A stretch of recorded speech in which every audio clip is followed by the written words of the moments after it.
Assalamualaikum warahmatullahi wabarakatuh.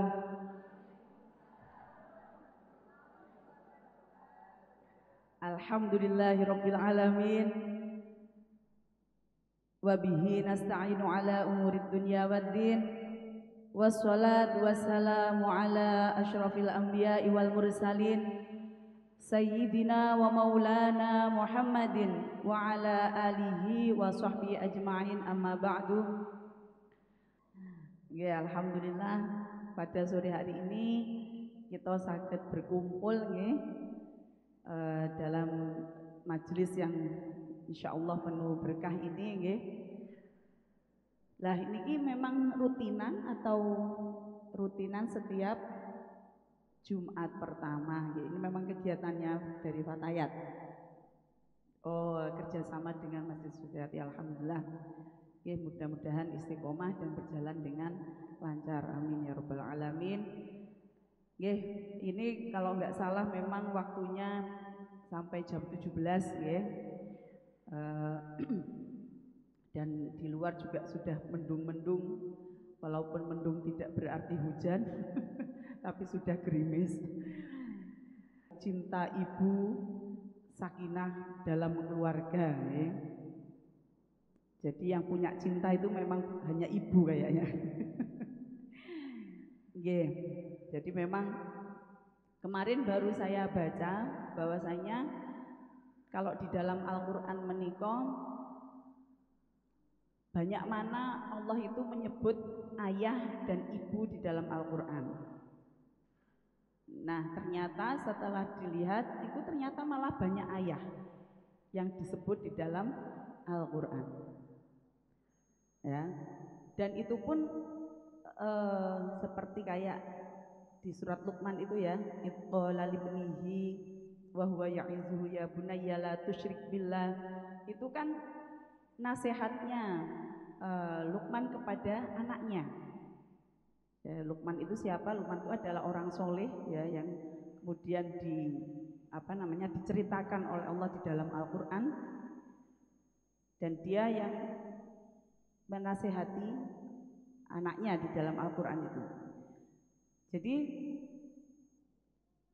seringkali ayah disebut di dalam Al-Quran itu kaitannya adalah untuk memperingat atau untuk supaya dia menasehati anaknya.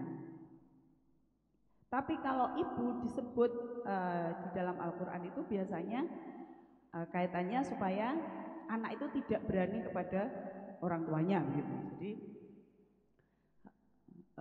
itu seperti itu. Nah, berarti kalau dilihat dari sini memang ibu dan ayah itu punya peran, sama-sama punya peran. Okay. Kalau yang ayah itu perannya adalah untuk mendidik anak ya, anak itu lebih ke ayahnya mendidik untuk misalnya memberikan ilmu, memberikan ya tadi seperti Luqman menasehati anaknya itu adalah supaya tidak syirik, supaya iman kepada Allah ya toh. Nah, tapi kalau ibu itu mesti kaitannya dengan kehamilan ibu ya. Jadi ada 2 kali disebut ya di dalam Al-Quran itu tentang kita nggak boleh berani kepada ibu karena ibu itu sudah mengandung, sudah melahirkan ya. Itu 2 kali disebut di situ di dalam Al-Quran. Nah, jadi memang peran ayah itu juga penting. Nah, peran ibu di sini karena mengandung, melahirkan, ini memang kemudian lebih ke arah menyayangi ya. Jadi kan ada asah, asih, dan asuh. Nah, ini kalau asah ini kemungkinan banyak di ayah. Okay.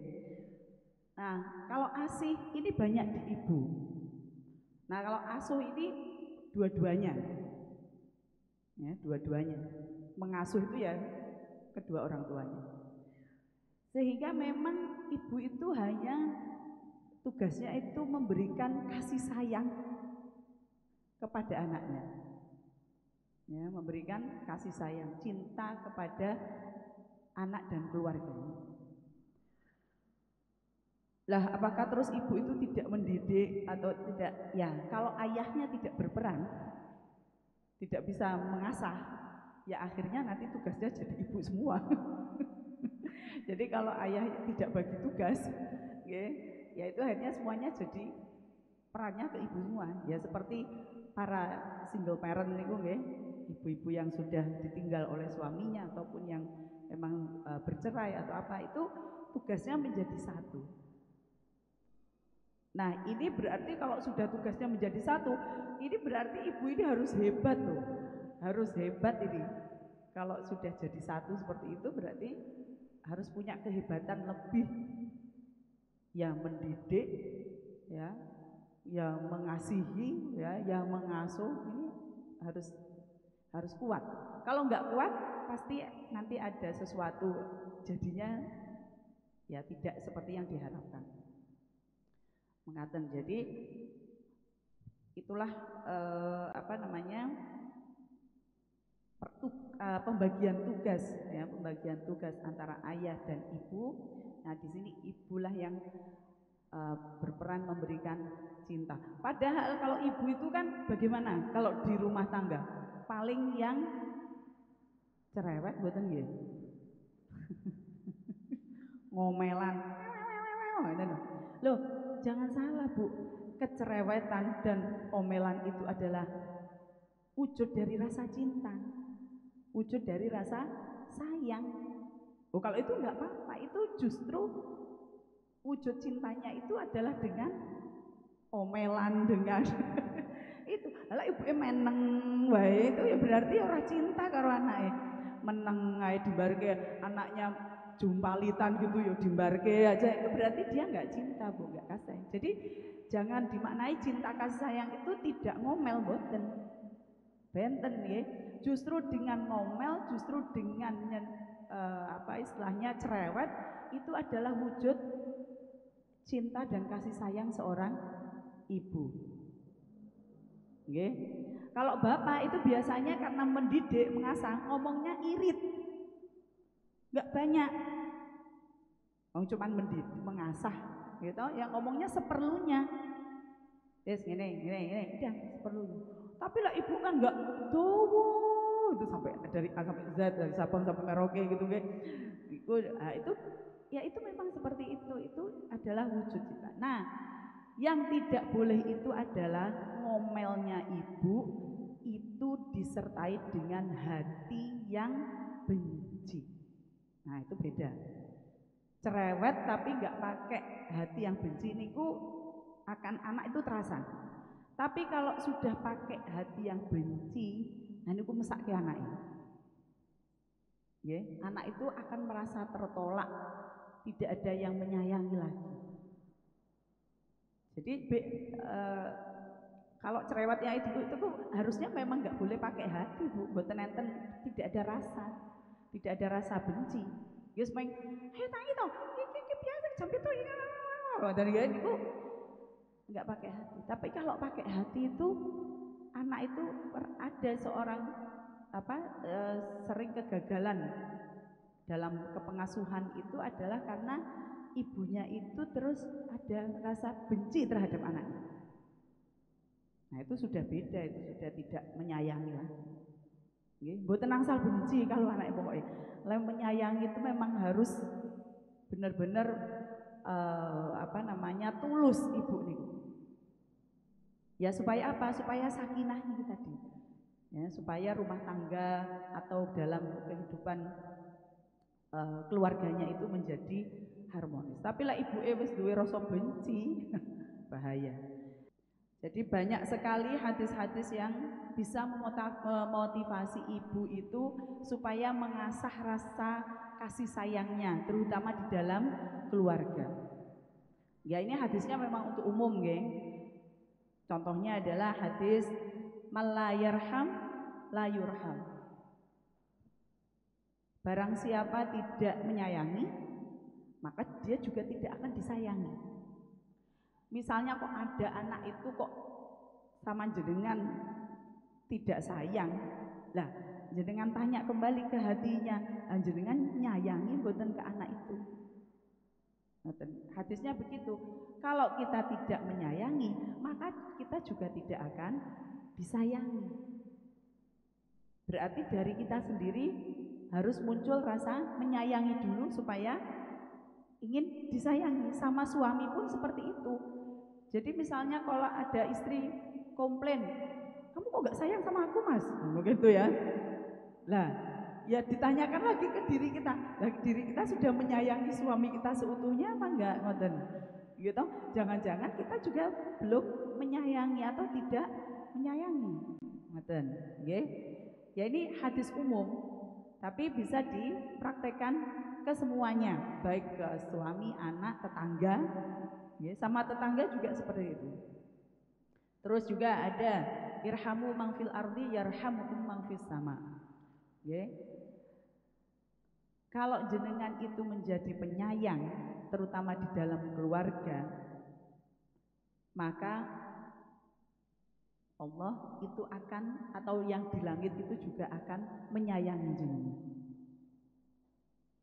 Ya. Jadi kalau jenengan itu menyayangi yang ada di bumi, maka akan disayangi oleh yang di langit. Pernah ada cerita ya Bu, seorang wanita masuk neraka gara-gara nopo? Gara-gara nopo? Gara-gara tidak memberi makan kucing, ya, binatang. Loh, tapi kalau ada alasan tertentu, misalnya ini ya, kula nggih wedi kucing Bu, kula niku wedi kucing. Kadang kucing itu juga ya kita harus pakai strategi kalau mau ngasih makan. Kalau kita memang nggak pengen ada di rumah kucingnya itu, yang ngasih makannya di luar, gitu ya. Nah mungkin yang dimaksud di dalam cerita ini bahwasanya seorang wanita itu masuk neraka karena dia dengan kejam, ya, dengan benci, ada bencinya di dalam hati. Ya. Jadi sama-sama mungkin tidak memberi makan, tapi satunya niki bukan karena benci, nggih, ya karena wegah engko petuman kene mangan terus pipis di sini kan gitu. Tapi yang satu dengan benci. Nah, ini beda. Nah, sama.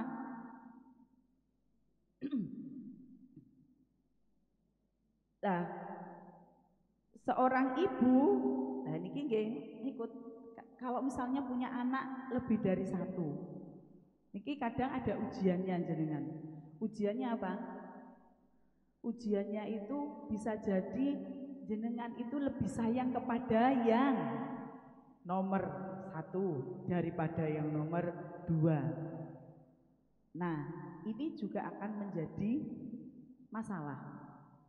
Nanti lah ini makanya tugas berat ibu mencintai ini memang berat banget, mencintai, menyayangi supaya adil antara semuanya. Sudah adil pun kadang masih dikomplain sama anaknya.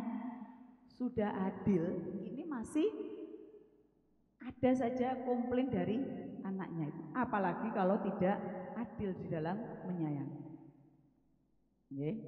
Wis niku hadis yang kedua. Jadi ibu menyayangi yang di bumi, hadiahnya akan disayangi dengan yang di langit.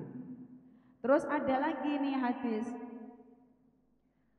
rasa sayang itu juga bisa dicabut oleh Allah. Nah, kalau sudah dicabut rasa sayang yang jenengan miliki, itu berarti jenengan adalah orang yang sengsara, ngenes. Kok di hati ini nggak punya rasa sayang, ini ku ngenes namanya, sengsara, ciloko. Oke, lah kok hidup kok punya rasa benci tok niku pripun? Oke. Wong di hadis lain aja dikatakan kalau punya rasa benci sama yang mbok anake, mbok bojone, mbok tonggone gitu nggih. Itu bisa dosa-dosa kita itu enggak dihapus kok, Bu. Ya, punya rasa benci itu menjadi musibah untuk segala hal pokoknya. Nah, ini hadisnya begitu. Nah, tetapi Siapa yang bisa menanamkan rasa sayang, rasa cinta di dalam diri kita, di dalam hati kita? Ya hanya Allah. Artinya bisa jadi memang oleh Allah itu dicabut rasa sayangnya, rasa cintanya, kemudian diganti menjadi rasa benci. Naudzubillah. Nah, terus kalau sudah diganti rasa benci di hati kita, terus itu musibah benar, Bu. Segera tobat, segera memohon kepada Allah untuk mengganti rasa benci ini dengan rasa sayang lagi. Jenengan nonton sing dibenci? Wonten? Mosok boten nonton sing dibenci? Insyaallah wonten, Bu. Wonten toh? Nah, berarti ini harus segera dihilangkan. Gak enak. Gak enaknya apa? Kalau ketemu orangnya, ya toh, sedih kalau ketemu orangnya, yo sedih. Karena nah ini berarti itu benar Kanjeng Nabi bilang kalau sudah dicabut rasa sayang kita kepada seseorang itu berarti kita termasuk orang yang sengsara. Bisa kurus mendadak gitu ya. Nah, wonten malih hadis mungkin ini sudah sering bahwasanya seorang mukmin itu seperti anggota tubuh gitu. Baratnya kalau kita dicubit di bagian yang mana ya toh, nah itu kita akan merasakan sakit. Di bagian mana lagi kita akan merasakan sakit. Nah itu diumpamakan oleh Allah bahwasanya kalau kita menyayangi seseorang pasti kita akan merasa sakit kalau orang itu disakiti. Nggih mboten? Contoh, anak jenengan lek disakiti orang, jenengan sakit hati mboten? Sakniki lek tanggane jenengan disakiti, jenengan sakit hati mboten? Mboten. Jujur banget, alhamdulillah. Lah kok mboten? Malah nyukurke syukur. Lah niki. Lah niku wis pun ketinggal toh niku berarti ya berarti kita tidak menyayangi tetangga kita, gitu. Tapi kalau tetangga kita dapat musibah kok kita ikut sedih, ikut sakit, ikut berarti kita menyayangi tetangga kita. Misalnya suami kita juga begitu, kalau suami kita mengalami sakit, kita ikut merasakan, berarti kita menyayangi suami kita. Halek suami kita loro malah kene tinggal lungo-lungo. Ya, nah ini berarti ciri-ciri tidak sayang kepada suami. Pun ngoten niku mawon. Karena itu diumpamakan sama Allah satu bagian artinya seperti anggota tubuh, satu bagian sakit, kita juga akan merasakan sakit, ngoten. Jadi gampang ya ngecek kita itu sayang nopo mboten kali anak atau suami ataupun tetangga itu dengan cara ya tadi kalau dia sakit kita nyukurke apa sedih ya. Nah, misal ini yang jenengan kalau menumbuhkan atau istilahnya di dalam keluarga niku nggih yang jenengan berikan ke anak itu rasa cinta. Ini kemarin ada istilahnya ada hasil penelitian nih. Hasil penelitian ini. Seorang anak yang ditumbuhkan di sebuah keluarga yang harmonis, yang penuh rasa cinta, nggih, itu anaknya itu akan menjadi anak yang penyayang, anak yang kecerdasannya itu melebihi dari kapasitas sebenarnya dia cerdas. Jadi sakjane dia nggak patek cerdas, tapi ketika ditumbuhkan di lingkungan yang penuh kasih sayang, niku dia tambah semakin cerdas. Okay. Sehingga penting anak-anak itu melihat bapak ibunya itu guyon, ngobrol, cekikian, niku penting. Peluk-pelukan di depan anak, enggak saru Bu, tapi ini adalah pembelajaran untuk anak. Bukan ini saru ini, ya jangan terus yang aneh-aneh ya, semuanya pelukan, duduk berbareng kayak gitu. Nah ini anak akan senang melihat kalau bapak ibunya seperti itu, dan itu akan melahirkan anak yang penyayang. Dia kalau membina rumah tangga dia akan seperti itu. Tetapi sebaliknya, kalau di rumah itu mengdeloke bapake padu, mbak ibu nang ngoten nggih. Terus iya enggak? Ya itu kayak neraka dunia. Neraka di dunia. Jangankan pelukan, malah saling menghina antara bapak dan ibunya. Gendut. Orang ganteng saling ngono ya, saling menghina. Ya ini terus akhirnya asalnya anak iki kudune cerdas, jadi malah bodoh. Makanya anak-anak broken home itu biasanya prestasinya menjadi turun. Anak-anak yang mengalami broken home awal-awal dia pasti akan down, akan turun prestasinya. Nah makanya ini dijaga betul. Nah siapa yang menjaga? Dimulai dari ibu. Ibu ini yang memang sudah diciptakan oleh Allah ini yang mengasihi,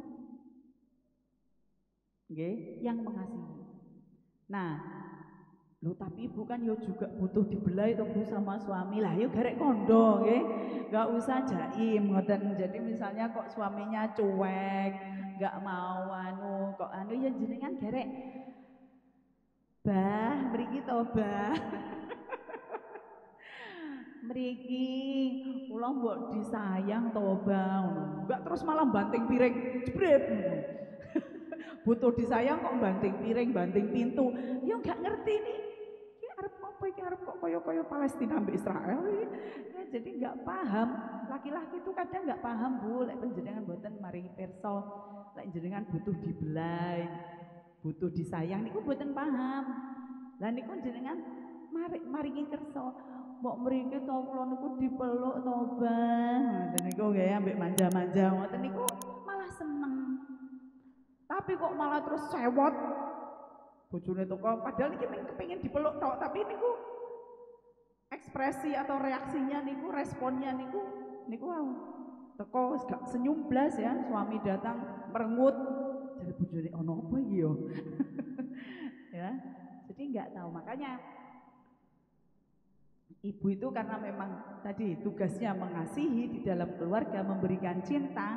Ya ketika ibu itu lelah, gitu, seorang ibu itu mengalami kelelahan, namanya manusia itu pasti ada capeknya, ada lelahnya.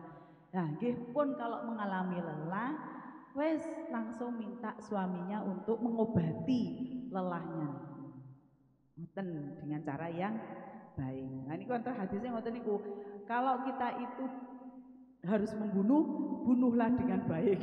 Jadi sampai gitu. Kalau kita memang harus menyembelih, sembelihlah dengan baik. Jadi menyembelih pun, ya menyembelih binatang yang akan dimakan, ternak, itu juga harus baik. Pisaunya harus tajam, ya betul. Pisaunya harus tajam. Terus yo dengan cara yang baik, bukan emosi. Menyembelih kok emosi, dagingnya alot bu.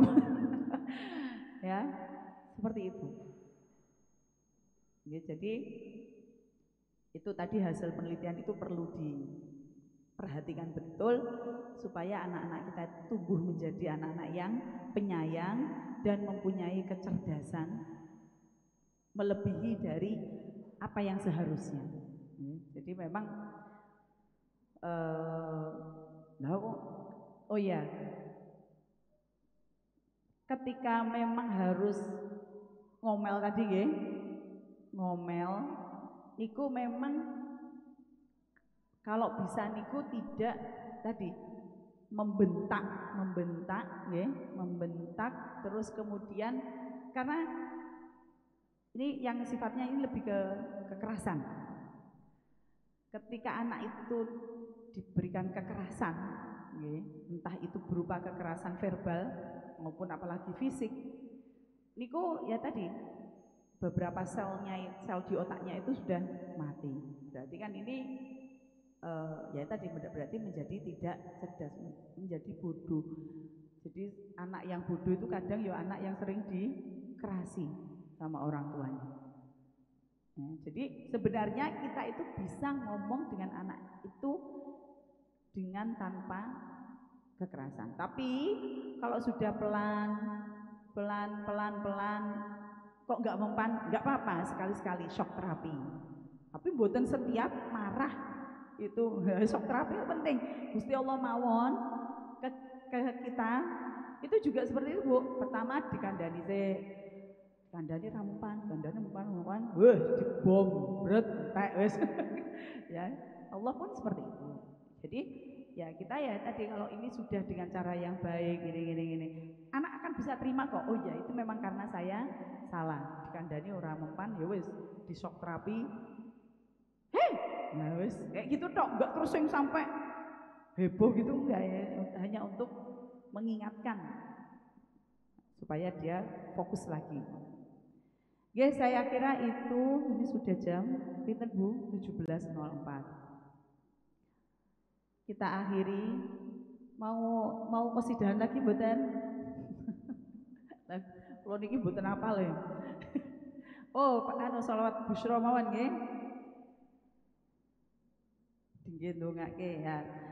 Ya sebelum kita akhiri nggih, kembali lagi kita memohon kepada Allah supaya kita menjadi hamba-hamba yang penuh kasih sayang, amin, yang selalu menyayangi terhadap keluarga, terhadap sekitar gitu, dan supaya tidak pernah dicabut rasa sayang yang ada di hati kita, amin. Nah ini terus kita sholawat busyra untuk mendoakan anak dan suami.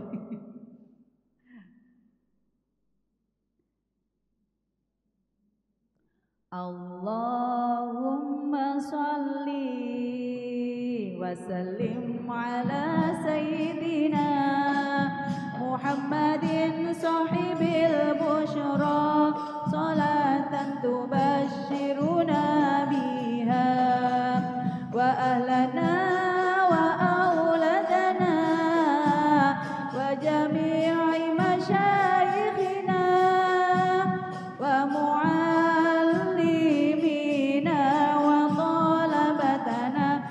طالبتنا من يوم هذا إلى يوم الآخرة.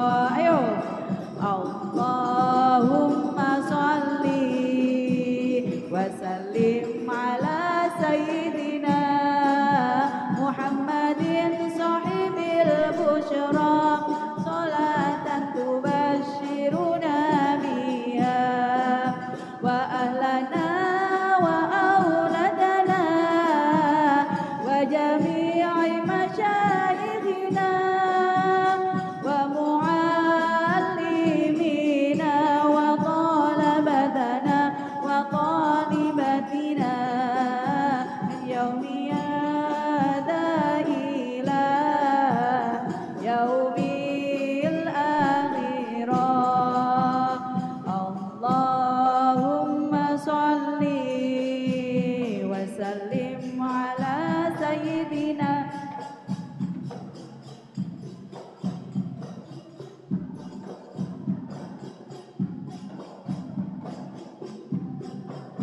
وأهلنا وأولادنا وجميع مشايخنا ومعلمينا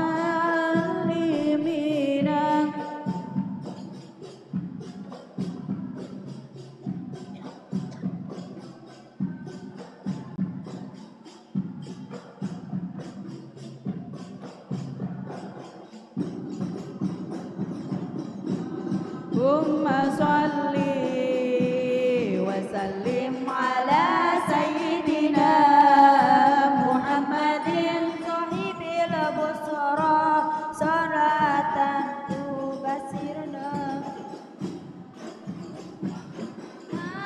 وأولادنا شيخنا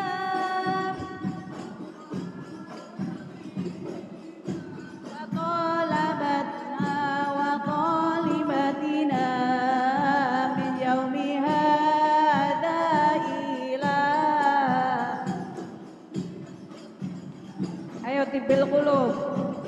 Allahumma sholli ala sayyidina Muhammadin tibbil qulubi wa dawaiha wa afiyatil abdani wa shifaiha wa nuril absari wa diyaiha wa ala alihi wa sahbihi wa sallim. Monggo. Allahumma sholli ala sayyidina Muhammadin tibbil qulubi wa dawaiha wa afiyatin abadani wa shifaiha wa nuril absari wa diyaiha wa ala alihi wa sahbihi wa sallim. Salawat asyil. Allahumma sholli.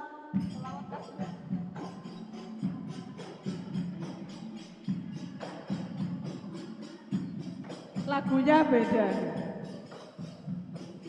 Wa dawaiha wa afiyatil abadani wa shifaiha wa nuril absari wa diyaiha wa ala alihi wa sahbihi wa sallim. Nggih, sampun. Lah, diantaranya untuk supaya menumbuhkan kasih sayang niku panci sering-sering maos sholawat, nggih. Kersane timbul rasa sayang yang tinggi. Mekaten, nggih. Nggih, ngoten mawon saking kula. Terima kasih atas perhatiannya. Mohon maaf jika ada salah kata. Wabillahi taufiq wal hidayah. Wassalamualaikum warahmatullahi wabarakatuh.